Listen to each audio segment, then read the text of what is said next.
नमस्कार, मी आहे साची सचिन शिंदे आणि तुमच्यासाठी घेऊन आले क्वालिटी कंपनीचे आईस्क्रीम चॉकलेट फ्लेवर। तर त्याच्यासाठी मी अशा प्रकारे एक भांडं घेतलं आहे आणि जे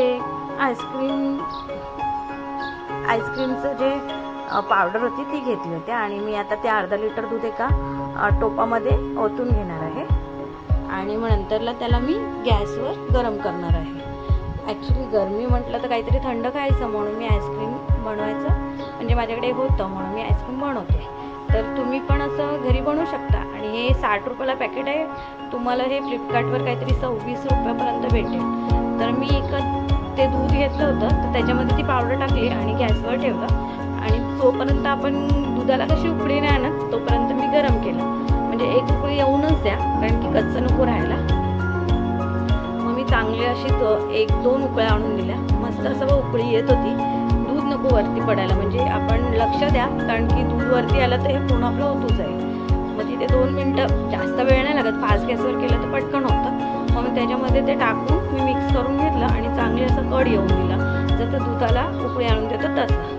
तर अशा प्रकारे माझं ते झालेलं आहे आणि मी त्याला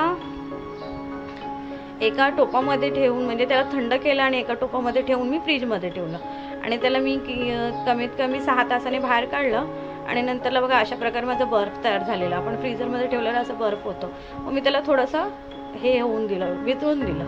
मग ते मी मला छोटं टोप होत होतं म्हणून मी ते त्या टोपातून मोठ्या टोपामध्ये टाकलं। तर अशा प्रकारे मी ते टाकून आपण रवीच्या साहाय्याने किंवा असं चम्मचच्या साहाय्याने असं फेटतो कसं तसं फेटून घ्यायचं। तर माझ्याकडे ते रवी होती तर त्या साहाय्याने मी त्याला असं फेटून घेतलं। अशा प्रकारे म्हणजे जेवढं बर्फ होतं ना तेवढं नरम करून घेतलं आणि आपण रवीच्या साहाय्याने छास वगैरे कसं फेटतो तशा प्रकारे मी त्याला करून घेतलं आणि जसं आपण त्याला फेटू ना तसं ते वाढत जातं थोडंसं मिश्रण। जर तुमच्याकडे केकची क्रीम असेल ते सुद्धा टाकू शकता, माझ्याकडे नव्हती, जेवढं होतं तेवढ्यातच केलं मी। अशा प्रकारे मी फेटून घेतलं आणि मी नंतरला ते फेटून झाल्यानंतरला म्हणजे खूप चांगलं फेटून घेतलं, म्हणजे माझं थोडंसं बॅटर वाढलं आणि मी त्याच्यात टाकण्यासाठी काजू बदाम पिस्ता आणि मनुका घेतला होता।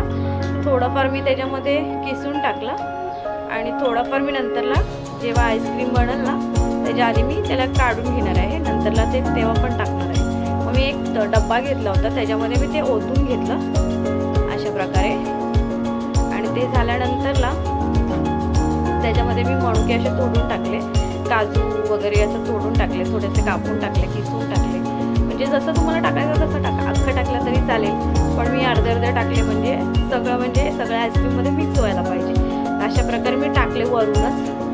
मग नंतरला मी थोडंसं पिस्ता किसून टाकलं। तर अशा प्रकारे माझं झालेलं आहे आणि मी ते फ्रीजमध्ये ठेवणार आहे, फ्रीजरमध्ये ठेवणार, फ्रीजमध्ये नाही। आईस्क्रीम आपण तयार करतो ना तसं, पण त्याच्यात थोडंफार बर्फ आपल्याला होणारच, असं म्हणजे आपण जशी आईस्क्रीम खातो ना तसं होणारच ते।